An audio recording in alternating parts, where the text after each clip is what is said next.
clandestinas.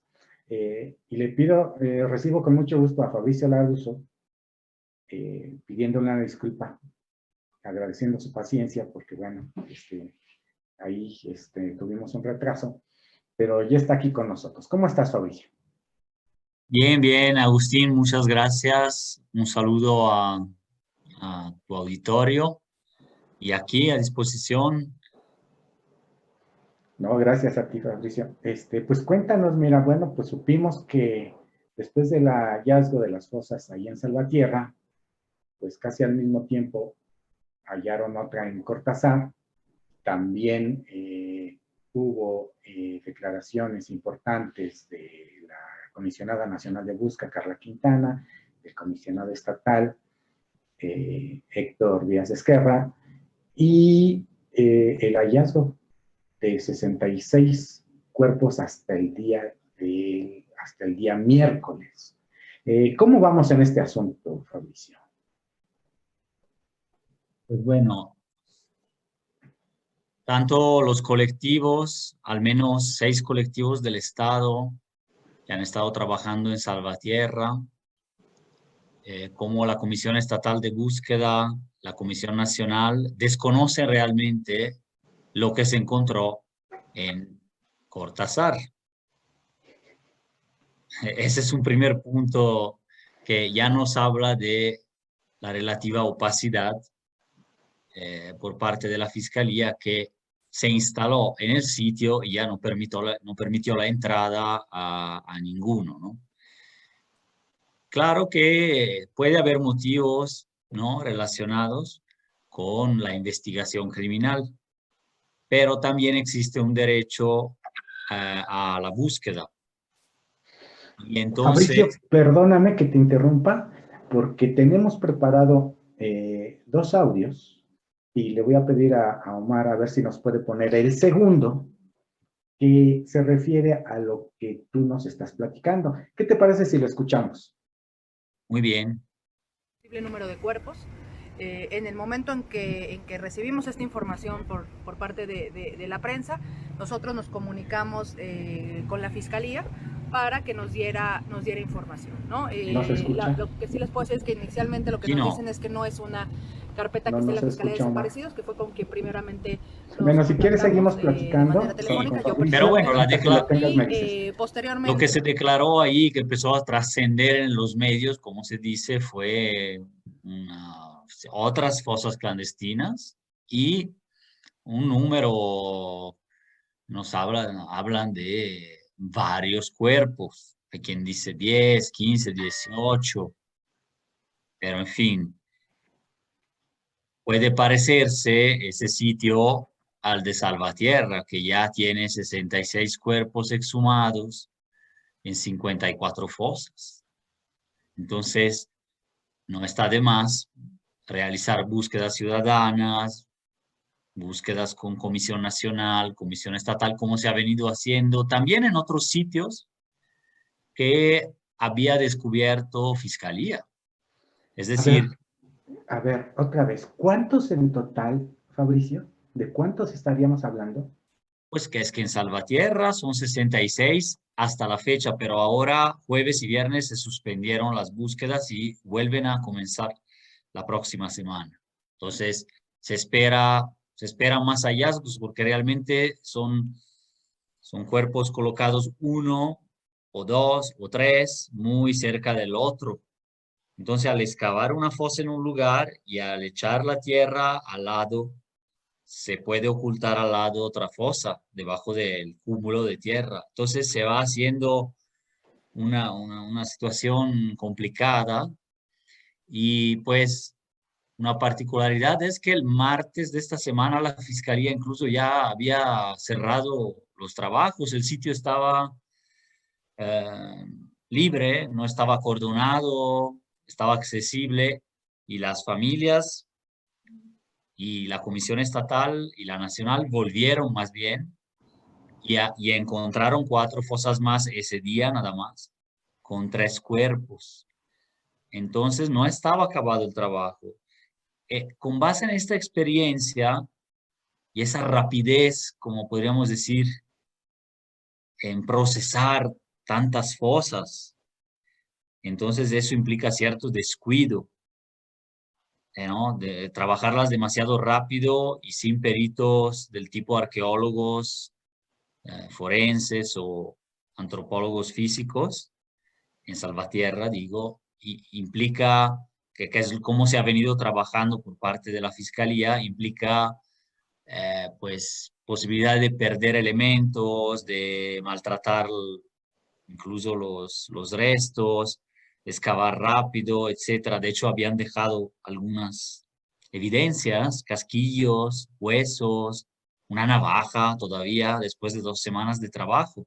Entonces, si todavía se tiene que construir ese aspecto y ese conocimiento y enviar los peritos, que sí los hay en Guanajuato. Decía Carla Quintana Sí, que son 5, pero no se han enviado. Imagínate qué estará pasando en Cortázar, donde a lo mejor son otros 10, 18, escuché de algunos medios, cuerpos. Podrían ser muchos más, porque si se están, de hecho no se están trabajando las fosas. Entonces, ahí es donde la intervención ciudadana y de observadores y de las comisiones y de peritos sí puede aportar. de hecho, la comisionada Carla Quintana decía que, bueno, se unían dos cosas. Una, que no habían trabajado de manera correcta en el proceso de los cuerpos en las fosas de Salvatierra, que no había la fiscalía enviado antropólogos ni arqueólogos forenses. Así Y es. en Cortázar, que no les habían dejado ingresar siquiera al sitio donde estaban las fosas que habían hallado. Entonces, si conjuntamos todo esto, estaríamos hablando, y para que nuestra audiencia dimensione de lo que estamos hablando, es que hace unos años en las fosas de San Fernando, Tamaulipas, hallaron 72 cuerpos. Hoy, en Guanajuato, si sumamos el hallazgo de Salvatierra con el de Cortázar, estaríamos hablando en una cifra superior a lo de Tamaulipas. O sea, es una cosa que realmente, bueno, impactante, digamos, en cuestión de números, y nada más lo vemos así, pero no se puede medir en cuestión de vidas, porque son personas las que están ahí. Y en ese sentido, yo te quería preguntar, ¿cómo ves me llamó la atención que la Fiscalía, teniendo todas las facultades, todos los recursos, no envía a la gente que se necesita, la capacitada, y tampoco permita el acceso ni de información? Sí, es que también lo he hablado en otros espacios, ¿no? Es decir, no se ve la presencia del Estado, ¿no? Una presencia que pudiera ser activa, que podría ser hasta reconfortante en algunos aspectos si funcionara, pudiera ser cuando menos de dar la cara, porque imagínate que te encuentran 70 cuerpos, ¿no? En cualquier país, ¿no? O sea, en otro lado, ¿qué pasaría? Imagínate si Ayotzinapa, por ejemplo, o si Salvatierra, o Cortázar, o San Fernando, ¿no? En lugar de ser sitios que el gobierno local trata de ocultar y también ocultar la impunidad que está detrás de esas matanzas, pudiera dar la cara, ¿no? Y imagínate si pasara, yo no sé, me imagino en mis tierras, no sé, cerca de Milán, 70 cuerpos debajo de un terreno, de un predio, ¿no? O no sé, en Argentina, incluso en otro contexto. Entonces yo me pregunto, ¿qué harían las autoridades? ¿Qué haría la ciudadanía? ¿Qué tipo de conmoción nacional habría, ¿no?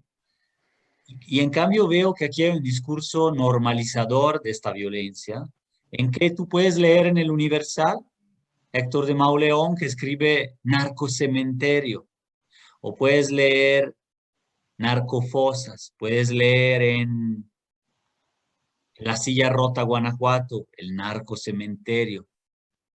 ahí sepultaban las huestes del marro a sus víctimas, ¿no? Creando toda esa narrativa que hemos escuchado durante años, que criminaliza a quienes pudieran estar ahí. Es decir, al llamarles así, estás diciendo, ese es otro mundo, es otra realidad. Eso no pasa a la gente de bien. Eso a nosotros casi que ni nos importa. Entonces el Estado ni sale a dar la cara porque son, según él, yo lo interpreto así, desechos de la sociedad.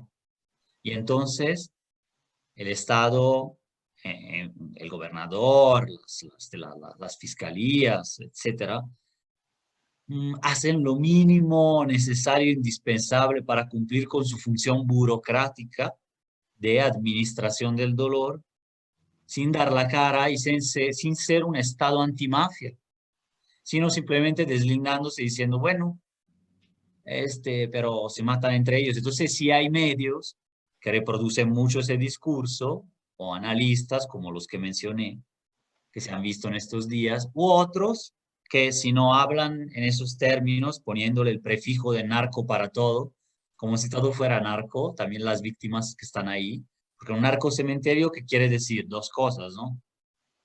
Que los narcos, que luego me tienen que decir qué es, pero bueno, cualquier cosa que identifiquemos así, han sepultado a gente ahí que son narcos también, porque narcocementerio puede ser quién lo perpetró, quién lo hizo, pero también quién está ahí, como que son ejecuciones de justicia, casi casi. Ese término de la ejecución, se ejecuta una sentencia, se ejecuta la justicia. Entonces el crimen ejecuta a alguien que se portó mal y lo sepulta en un narcocementerio. Esta es la retórica que ya, después de todo lo que ha pasado en todo México y los análisis que se han hecho y la realidad que es mucho más compleja, también es intolerable que Guanajuato en los medios, por ejemplo, o en el discurso pues, el público reproduzca lo mismo y volvemos a la historia y tenemos que recorrer otros 10 años para entender que ahí hay complicidad estatal,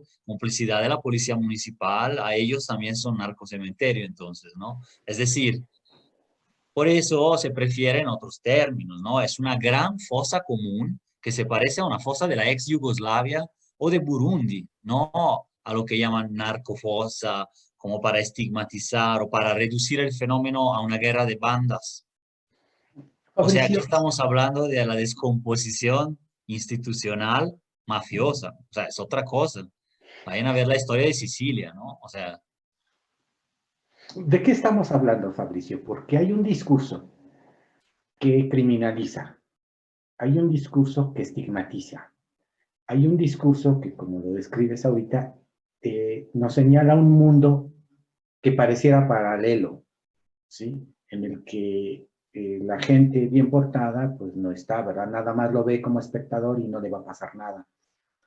Pero también le mete miedo, le causa terror, ¿sí? Y la falta de información clara, transparente, contribuye a las especulaciones de ese miedo, de ese terror, ¿sí?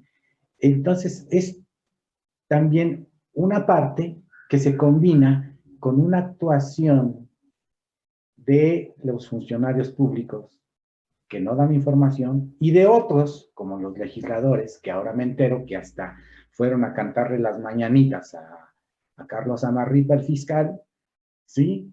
Pero que no informan qué es lo que vieron, además de, yo creo que las notas del mariachi, ¿no? O sea, no informan más, porque dicen que es información reservada, ¿no? Sensible. ¿Ante qué estamos, Fabricio? es que nombrar y o más bien ocultar los elementos de verdad que hay ahí, ¿no? No permite a la gente reconstruir el rompecabezas, que no es simplemente una guerra de bandas, aunque claro que existen, tampoco se puede negar, pero justamente la mezcla de terror o miedo, miedo social, con autoridades que se deslindan y normalizan ese terror porque finalmente entre ellos así es, ¿no? si es el discurso, ¿no? Etcétera, les da pues, la libertad de seguir haciéndolo. Van a estar impunes. El Estado apenas se muestra con 3 funcionarios así de lo mínimo. El gobernador no ha dicho nada. Entonces quiere decir, sigan. O sea, tú a las mafias les das ese mensaje. Adelante, que no pasa nada. No, a mi juicio. Y atención, no hablamos solo de crimen organizado, ¿no? Sino de, justamente, se les da vía libre también cuando no se persiguen, nunca salen a la luz, las complicidades, las actuaciones dentro de las instituciones públicas a partir de la policía municipal, la fiscalía local, a lo mejor, los funcionarios que a veces participan, ¿no? En estos crímenes. Por eso existe la desaparición forzada, o sea, no es que lo invento yo, me parece que tiene un trayecto histórico bastante notorio en México, ¿no? Entonces, no, entonces todo eso genera un clima de terror del cual, si le preguntas a cualquier familia, no sabes a quién más tienes que temer, si a algunas autoridades armadas o algunos grupos también armados del otro lado que a lo mejor simplemente están trabajando en conjunto, como sucedía en Iguala y según algunos estudiosos en la mitad de los municipios del país de una u otra forma. No, no estoy generalizando ni diciendo que todos los funcionarios lo sean, pero que los negocios criminales funcionen en conjunción con, digamos, en contubernio con los poderes públicos y los poderes privados, ¿no? Empresariales, transnacionales, eso es un hecho. O sea, no es que vengo yo a descubrirlo acá, ¿no? Hablábamos, ¿no? En la semana de 2 obras maravillosas para mí, de Dawn Marie Paley, que nos da un cuadro de lo más completo, Capitalismo antidroga, una guerra contra el pueblo, y su nuevo libro, que era su tesis, que es Guerra neoliberal. Esos términos hablan del mismo conflicto que todos vemos, pero que algunos le dicen guerra al narcotráfico y otros le dicen lo que es militarización de la seguridad pública y capitalismo antidroga, o sea, un mecanismo del sistema capitalista que en esta fase neoliberal escala, ¿no? Y ve en el movimiento antidroga otro factor de acumulación y ve en la explotación de recursos legales e ilegales un sector competitivo de explotación como busca en general el sistema capitalista, ¿no? No es ni bueno ni malo, es amoral, ¿no? Según ellos. Entonces, funciona de esta manera. Entonces, el capitalismo antidroga es todo un aparato, un mecanismo, una serie de maneras en que la acumulación, como se le llama también, se sigue reproduciendo, ¿no? Busca nuevos territorios para poder explotar con el extractivismo, con el huachicol, el robo de combustible, con la explotación de las drogas, pero también de los cuerpos, de las mujeres, la explotación del trabajo esclavo, de la mayoría de la mano de obra criminal que hay en México. Es decir, que se vuelven drogadictos forzados por algún grupo criminal, que son dejados ahí aunque la policía lo sabe que en esa esquina el que vende eh, alguna sustancia está obligado a hacerlo o viene de otro estado, etcétera. Es todo un mecanismo de acumulación dentro del capitalismo legal y el capitalismo ilegal, ¿no? Entonces, por ejemplo, esa es un concepto interesante y acá lo estamos viendo de alguna manera. Le recuerdo a nuestra audiencia que Fabricio es académico de la Ibero León y que lleva bastante tiempo viendo estos asuntos, estudiando estos asuntos. Fabricio, estaríamos hablando, digo, para, digamos, como ejemplo, lo que está pasando en Salvatierra, en Cortázar, lo que pasó en Irapuato, porque también ahí ha habido fosas, y en otros municipios, con la actuación de las policías. Estamos viendo entonces que actúan realmente mal o que realmente están actuando bien, de acuerdo a lo que, para lo que fueron diseñadas, porque, bueno, ya citabas que esto se ha dado en otros estados del país, y ahora, bueno, en otros estados del país, en periodos donde los gobiernos eran panistas y priistas. Hoy que el gobierno en Guanajuato es panista, y un estado donde el gobernador presume, ahí sí sale a declarar que las inversiones siguen, que es el estado con más, que no se detienen las inversiones en Guanajuato a pesar de la pandemia, pero no sale a hablar de esto. ¿Será porque las policías, la fiscalía está actuando pues como le enseñaron, o sea, para lo que está diseñada? Bueno, hay que decir que el diseño de las fiscalías viene de régimen, ¿no? Es decir, no ha cambiado tanto, han pasado ni siquiera 20 años y hay una herencia institucional y una cultura que viene de una dictadura. O sea, llámala como quieras, desde un régimen autoritario si quieres, pero no, que ha perdurado durante tantas décadas. Es como cuando me recuerda mucho la situación de los años 60 y 70, el aparato represor italiano eran jueces heredados del fascismo. Pues de aquí es lo mismo, pasaron justo 20 años. En los 70 en Italia, el aparato represivo, desde la Procuración de Justicia hasta los jueces y parte de los jefes policíacos, porque ya en 20 años pues ascienden. Entonces también ahí tienes exmilitares que son jefes de la policía local, ¿no? En muchos municipios, o tienes una compenetración de todo el aparato militar. ¿Quién aprendió, quién enseñó a desaparecer? No es fácil desaparecer a las personas, ¿no? Si lees el libro de Camilo Vicente Ovalle, ¿no? La historia, es una historia de la buscan Vicente Ovalle, ¿no? Una historia de la desaparición, tiempo suspendido.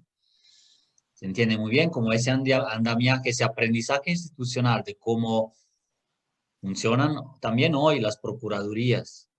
Entonces, todo el aparato burocrático y lo que se aprende institucionalmente ahí, no en la escuela, ¿no? Y también la parte ligadas a las violaciones a los derechos humanos de las autoridades de ese tipo, pues viene de una tradición cultural, no cultural bonita, sino cultural en el sentido de un aprendizaje en la manera de trabajar, ¿no? Que se reproduce, yo creo que hasta de manera no necesariamente consciente. Por eso Marx hablaba de la falsa conciencia y Gramsci también. Es decir, tú crees que estás haciendo algo, tú crees ser un intelectual, un obrero, un trabajador, un empresario de ti mismo, pero lo que tú eres en realidad para el sistema, no lo sé, porque un Uber puede creer ser empresario de sí mismo sin creerse explotado, y ahí está la falsa conciencia. Un MP, un policía ministerial, un funcionario público, para mantenerse en esas funciones también tiene que creer y que actuar con convicción. Y eso es justamente lo que se crea, ¿no? Una cultura. Que luego eso, si lo interpretamos bien, sea correcto y que funcione, pues ahí ya no, ¿no? Entonces, bueno, aparte de este análisis muy académico, para volver a a las fosas de Salvatierra, para decirte cómo es el trabajo. Si Perdón, Fabricio, sí, Fabricio, perdóname que te interrumpa ahí, pero esto me remite otra vez a los mismos nombres de siempre. O sea, esta historia que nos cuentas tiene que ver mucho con la historia de Carlos Amarripa como fiscal, que empezó hace más de 10 años como procurador de justicia en Guanajuato. Ahora es fiscal. Igual Álvaro Cabeza de Vaca, que fue incluso el secretario de Seguridad Pública en León y de ahí pasó a ser secretario de Seguridad Pública estatal. Sofía Huet, que estuvo, si no estoy equivocado, corrígeme, pero creo que no, fue parte del equipo de Genaro García Luna en el sexenio de Felipe Calderón. Y ahora es la titular del sistema estatal del sistema estatal de seguridad pública en Guanajuato. ¿Sí? La funcionaria que hace un mes dijo que en Guanajuato no había fosas y que el golpe de realidad pues fue tremendo, ¿verdad? Un mes Es después. que sí, ella fue la funcionaria que dijo que no había fosas porque los investigadores y la policía y las autoridades, ¿no?, de justicia de Guanajuato eran tan rápidas, tan efectivas, que no alcanzaban los malhechores a enterrar cuerpos. Es decir, que eso tomaba tiempo, ¿no? Entonces era tan rápida la acción de la, digamos, de la justicia que entonces no llegaba. No sé, estaba también controlando acá, pero no creo que haya trabajado en la época de García Luna ahí. Ah, sí, puede ser, ¿no? En temas de comunicación social, etcétera, ¿no? Pero Exacto. bueno, esto es todo en televisión y eso. Pero independientemente, sí, el punto es que hay un aprendizaje institucional que llega y que reproduce ciertos mecanismos que entonces se creen hasta cierto punto aceptables dentro de las instituciones. Cuando uno los ve desde fuera o desde una sociedad civil que va más adelante o que ya sabe qué son los derechos humanos, son espeluznantes, pero claro, desde dentro una persona hasta los defiende, por eso son corporaciones, ¿no? O sea, el cuerpo se defiende, ¿no?, de los ataques externos. Entonces, se defienden hasta morir, a veces, no solo por el coronavirus o un virus, sino porque ya no puede soportar la carga y cambia el sistema, ¿no? A lo mejor, pero digamos, sí, se pasó como hace un año o todavía, estaban totalmente negadas las desapariciones en Guanajuato. Es decir, igual se les daba un término de ejecutados, etcétera, todos términos que cuando hablamos de ejecutados, ¿no? Una cosa es decir la ejecución entre cárteles y cosas así. Y otra cosa es decir algo que en Guanajuato existe por parte, por ejemplo, de la Policía Estatal, que es la ejecución extrajudicial. Esa es una grave violación de derechos humanos y sí, es un policía que ejecuta, ahora sí, extrajudicialmente una sentencia de muerte en contra de una persona, claramente violando su derecho a la vida, ¿no? Entonces, muchos de los muertos que tenemos en México, nunca sabremos del todo la verdad porque no se investiga, y claro, eso encubre detrás delitos que pueden ser políticos y que pueden ser violaciones graves a derechos humanos. Las desapariciones y luego encuentran los cuerpos en otro lado, pero bueno, fueron ejecutados por el narco, ¿no? Bueno, ese discurso ya a mí no me explica nada, no me habla de qué complicidades y cómo lo pudieron hacer siempre, ¿no? Etcétera. Entonces, ahí yo, Salvatierra, veo esa realidad ya clara en Guanajuato. Es triste, pero es bueno reconocerlo y avanzar. Entonces uno se esperaría de las instituciones que hicieran eso. Te iba a comentar, ¿por qué se ve como que ese dejar hacer en impunidad a la delincuencia o a policías o a quien sea con tanto índice de homicidio, de desapariciones? También se ve la manera de procesar el sitio. Ahí es donde Carla Quintana insistió bastante, diciendo que sí han mandado personal, sí han trabajado, pero bueno, primero que en otros estados, cuando se va a búsqueda, la fiscalía llega desde la mañana, Ahí estamos viendo junto, a Carla Quintana. junto con los demás, ¿no? Porque así es, como que hay ese aprendizaje, yo confío que después se va a hacer, pero por ahora no siempre ha sido así, o casi nunca. Más bien se les llama cuando ya se súper confirmó que hay un hallazgo, ¿no? Entonces, como con mucha prudencia se les llama y han tardado un promedio de 4 o 5 horas en un pueblo que tiene 3 kilómetros de ancho, ¿no? O sea, no sé cuánto tiempo, o sea, no es Guadalajara, o sea, cuánto tiempo puede tomar cruzar, armar el equipo y cruzar sabiendo que va a haber una búsqueda ahí, o sea, ya avisados. Entonces, bueno, tarda mucho, pero ok, yo ahí no me puedo expresar, yo no sé qué mecanismos hay, a lo mejor pues hay una saturación de trabajo, etcétera, pero te digo, en otras búsquedas van desde la mañana, va una por lo menos, ¿no? Acompañante de fiscalía y van. Y el procesamiento tan rápido, escueto, como que más desaseado de los sitios, es como por casi que las prisas de cerrar el lugar. ¿Y qué deja eso? Deja atrás y hace sufrir, en ese sentido, el derecho a la verdad. O sea, encontraron chips telefónicos, navajas, cuchillos, pedazos de ropa, de todo, casquillos y varios de estas evidencias se procesaron mal, no se asociaron con un espacio, un sitio, un análisis casi geopolítico, micro, podríamos decir, que se llama análisis de contexto, ¿no?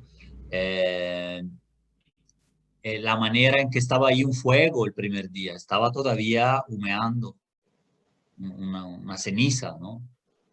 Yo no sé quién lo haya registrado, quién lo apuntó, quién le sacó foto, quién calculó en qué posición estaba respecto de las fosas para ver cómo era el modus operandi de los grupos que ahí iban, si fueron, a lo mejor muchas personas hacían eso, pocas, la profundidad, etcétera. Eso, bueno, la profundidad de las fosas sí se vio, pero y entonces a veces se revuelven los restos de manera que para la identificación van a tardar 3 semanas más, nada más para ordenar lo que hay.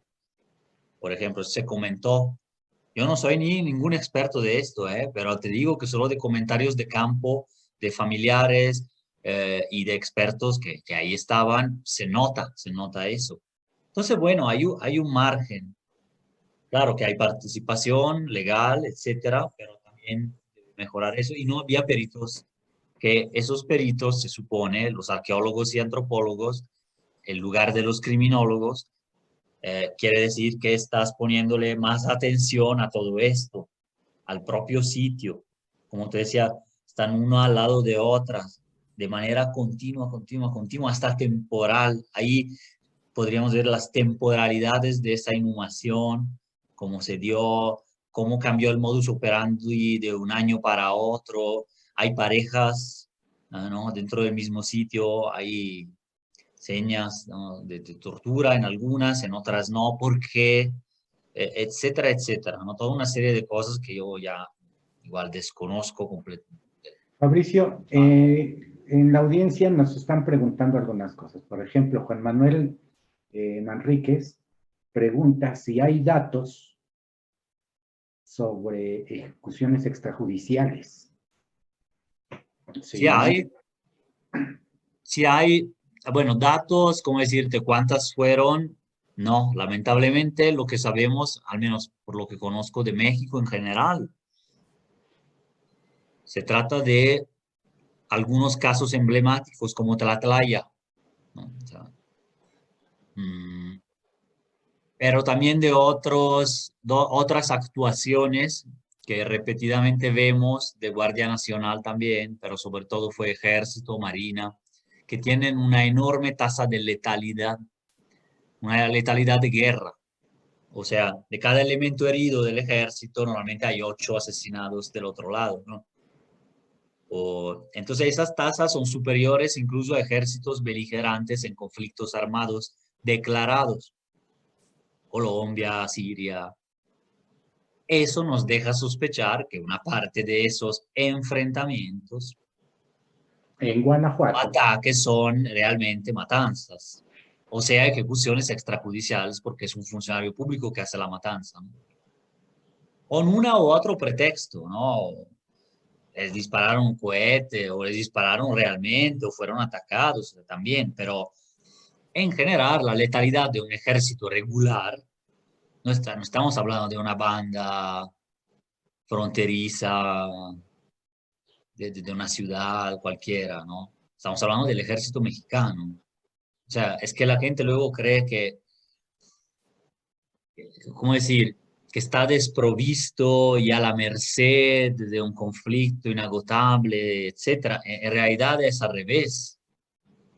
No dudo de la capacitación y de la fuerza y de todo el armamento que tienen para matar a la población. O sea, ¿cómo dudas de eso? Claro que hay elementos que pierden la vida, ¿no? Personas, también del ejército. Las policías de Guanajuato son de entre las que más han padecido también. O sea, no estoy diciendo que tampoco no padecen la situación de conflicto armado que tenemos a nivel personal, pero a nivel de estrategia y de análisis va así. Entonces invito, bueno, a quien escribió el comentario, busca el caso de Leo Reyes, Leonardo Reyes, migrante en Estados Unidos que venía para la Navidad, como muchos paisanos en Estados Unidos, asesinado extrajudicialmente por policías estatales de Guanajuato en San Miguel de Allende. Otro lugar donde se cree que todo es turismo y son pobladores norteamericanos y no pasa nada, ¿no? Bueno, ahí tú tienes uno de los casos de más graves violaciones a derechos humanos. El caso de los dos estudiantes del TEC de Monterrey, vean el documental Hasta los dientes. Dentro del campus del TEC de Monterrey, digo, ojalá nunca suceda aquí, pero ya hemos tenido estudiantes en las cercanías, ya sea mujeres víctimas de feminicidio, desaparición o de muerte. Oh, los dos estudiantes del TEC de Celaya en 2019, su asesinato desató quizás las marchas más grandes vistas en la ciudad, despertó ese movimiento contra la violencia, que luego debería ser un movimiento antimafia, lo digo yo un poco como italiano, más que puramente anti algo tan abstracto, incluyendo en la mafia la colusión estatal también, ¿no? Entonces, y todo eso, sí hay. Y no sabemos, o tú como ves, Fabricio, no sabemos si muchas de esas ejecuciones son de personas que no tienen nada que ver con ningún grupo delictivo y también sus cuerpos son depositados en estos lugares como en Salvatierra y en Cortázar o en Irapuato o en otros municipios, ¿verdad? Pero te propongo yo, Fabricio, seguir platicando de esto. Y por último, bueno, para cerrar, ¿qué va a seguir en estos días con este asunto? Porque yo sé que tú estás muy en contacto, incluso participas en algunas reuniones. ¿Qué va a pasar con el proceso? Bueno, ¿qué trabajo se va a estar Hay, haciendo en las sí, próximas? igual eso da para comentarlo, ¿no? Después, cuando ya sepamos qué va a pasar, pero sí hay una agenda, hay retos, hay elementos que se van a dar. La fosa, por ejemplo, las fosas, más bien son muchas fosas clandestinas y una enorme fosa común de alguna manera por la cercanía, ¿no? Y a 39 kilómetros está Cortázar, entonces se está pidiendo que se pueda entrar a ese sitio. Por un lado, ojalá empiecen las búsquedas en Cortázar también y ya hay muchos más sitios que, claro, no se pueden revelar antes, pero seguramente se van a, de alguna manera, a buscar y procesar. En Salvatierra sigue todavía, porque no ha terminado el trabajo, eso no cabe duda, entonces va a seguir. Se está construyendo desde sociedad civil experimentos interesantes, por ejemplo, grupos de acompañantes de sociedad civil para los colectivos en las búsquedas, grupos de difusión de alertas en Twitter, que es una red social poco explotada para esto, alertas inmediatas de búsqueda. Entonces, ¿no? Siempre invito a visitar Desaparecidos Guanajuato en Twitter y Desaparecidos Irapuato y Guanajuato en Facebook, porque hacen una acción también de ese tipo. También dialogan, claro, con la comisión de búsqueda, pero digamos que son iniciativas independientes que hay que apoyar. Entonces, en Twitter, Facebook.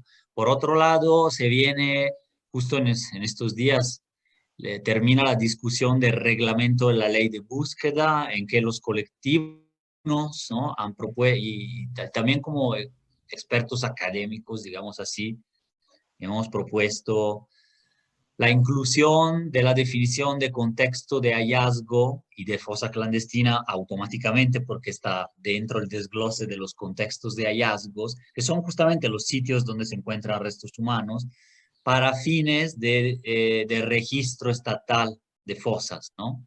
Para que ese registro sea claro, sería bueno definición, no cualquier definición, sino la que nos da el protocolo homologado de búsqueda.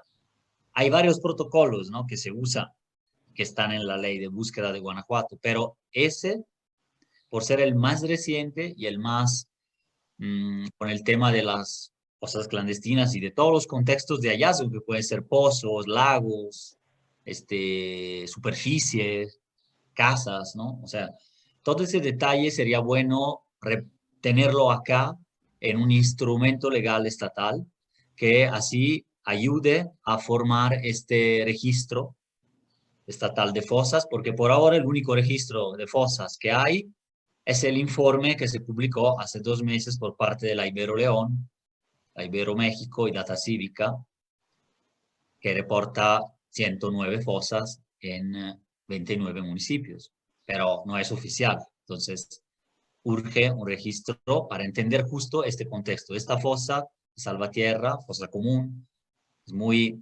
diferente de Uriangato. Y eso podría ser diferente de Cortázar, es diferente de hallazgos que hubo en el pasado en León. Entonces, de ahí empezar a trazar ese mapa, me parece que es también otro reto, ¿no? Bueno, pues si gustas, abordamos eso. Y también, bueno, yo no sé si te comprometa, pero nos gustaría a nosotros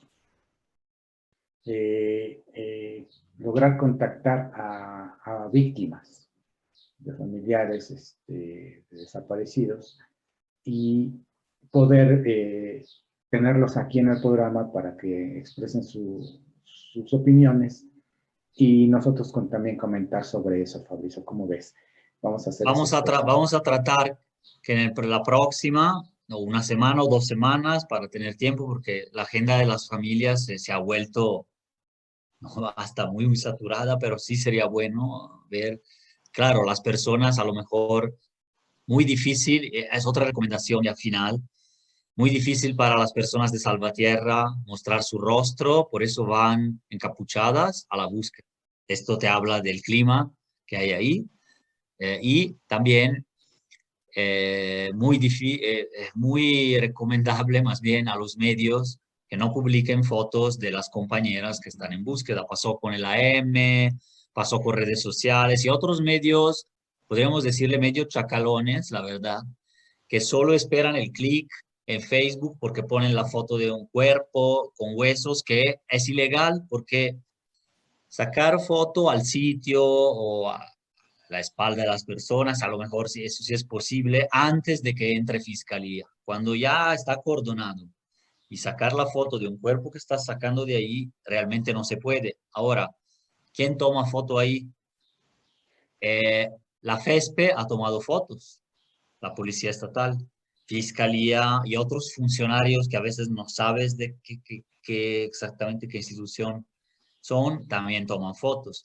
Algunas familias han tomado fotos, pero no es tan preponderante eso. Entonces, entre cualquier actor involucrado, ya sea colectivo o autoridades, no es muy bueno pasarle a los medios eso. Entonces, las familias de Salvatierra, sobre todo, están recomendando muchísimo eso, ¿no? Pero ¿no? seguramente, Nosotros no tendremos ningún problema en no, que claro, salgan encapuchadas aquí, no, y o... aquí no tengo duda que en Soy Más 99 no trabajan así, claro, ¿no? Está muy bien. es- Pero lo digo gracias. porque hay esas cuestiones y se me olvidó comentarlo, y para que vengan, sí, algunas familias a platicar con nosotros.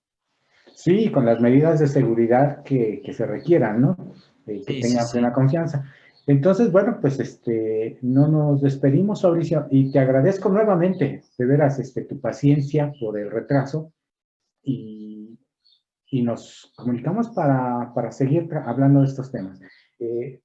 Es muy amplio todo lo que se puede hablar de esto, es mucho, mucho, mucho, pero avancemos poco a poco. Muchas gracias. Eso, y de veras, muchas gracias, Fabricio, muchas gracias por estar aquí con nosotros. Gracias a ti y un abrazo a todos y todas. Cuídate. Bueno, pues él fue Fabricio Loruso, de la Universidad Iberoamericana León.